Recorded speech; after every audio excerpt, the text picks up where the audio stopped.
PLC model, or professional learning community, allows teachers to meet in content groups and look at and design data according to essential learning. So a PLC model happens in 4 stages, or 4 objectives.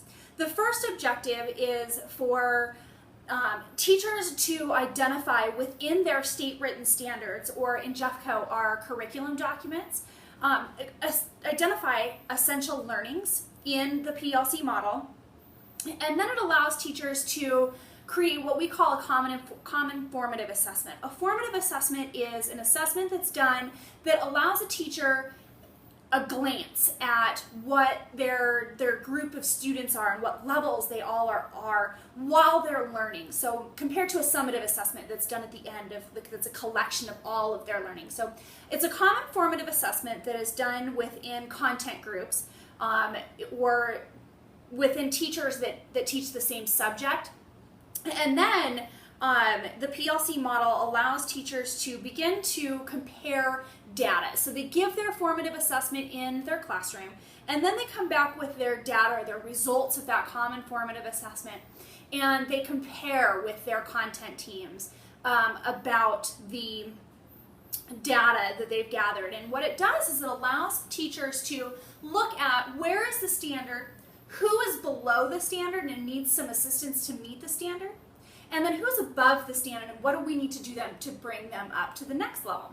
So as far as the rollout of PLC, the biggest thing that the student is going to feel the impact is our schedule. So our schedule's been shifted back a half an hour to allow for that time to be built in and that PLC time to happen collaboratively with teachers.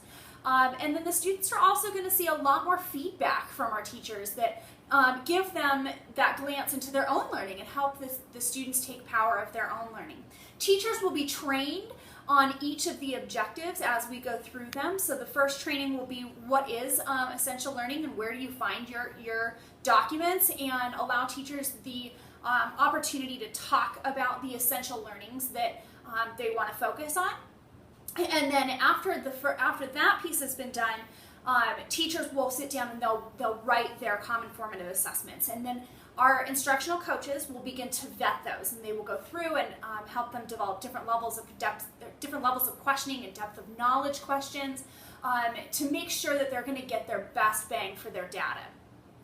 And then about halfway through the first semester is when we really want to start digging into those key data collections from the common formative assessment, and that's where we really get into data-driven instruction, and that's when the work actually gets really exciting, is in objective 3 and 4.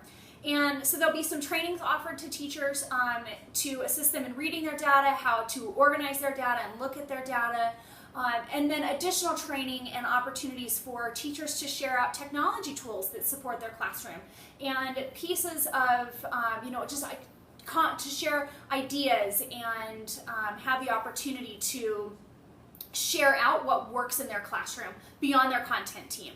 And then that last piece and that last objective is what standards come next. So after we have all the students at proficient or above proficiency in advanced, what do we need to do next? So that'll come toward the end of the year when we've really mastered this common formative assessment and data reading.